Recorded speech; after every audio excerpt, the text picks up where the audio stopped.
Ang haba. May nagpaputok. Andito ko sa labas. No?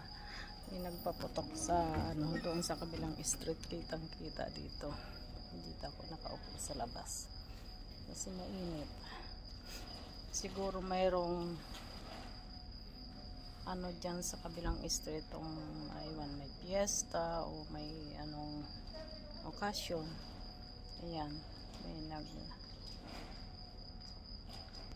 gamit ng ano mga bato yun guys, ganon dito pag ganyan at ano.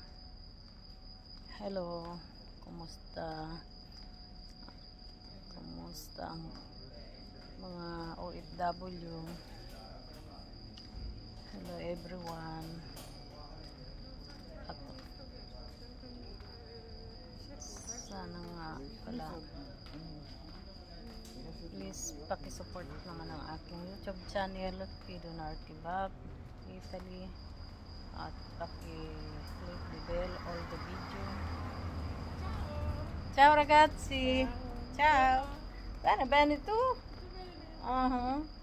Dove è stata? Sono stata in Portogallo. Ah, in Portogallo. Ora sono tornata. Ok. Poi torno a salutarvi bene. Ok. Hai tanto tempo non l'ho vista davvero? Sono arrivata ora? Da poco, sì, Ah. settimanina. Allora tu sei Brucia? Andata al mare? Sì, molto. Anche lì? Sì. Ok. Allora se vediamo, sentiamo. Ciao ragazzi, buonanotte.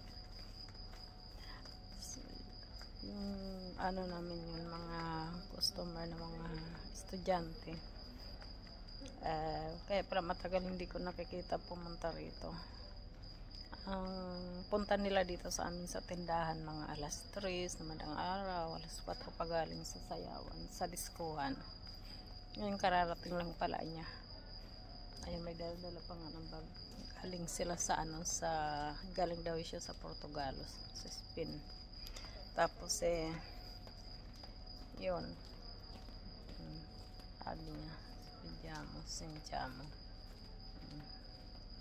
Siya nga mga, please paki-support naman ang aking YouTube channel, Pidonart Kebab Italy.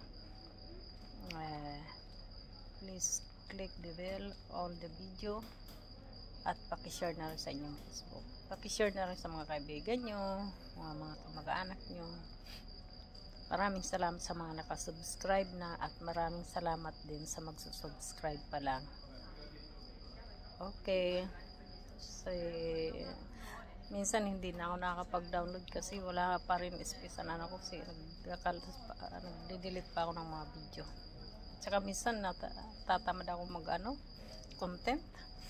Kasi paggising, maligo, punta na sa tindahan. Minsan naman wala akong time mag-bro video. Okay.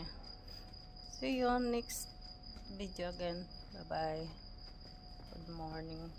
Magandang umaga sa inyong lahat dyan sa Pilipinas at good morning everyone.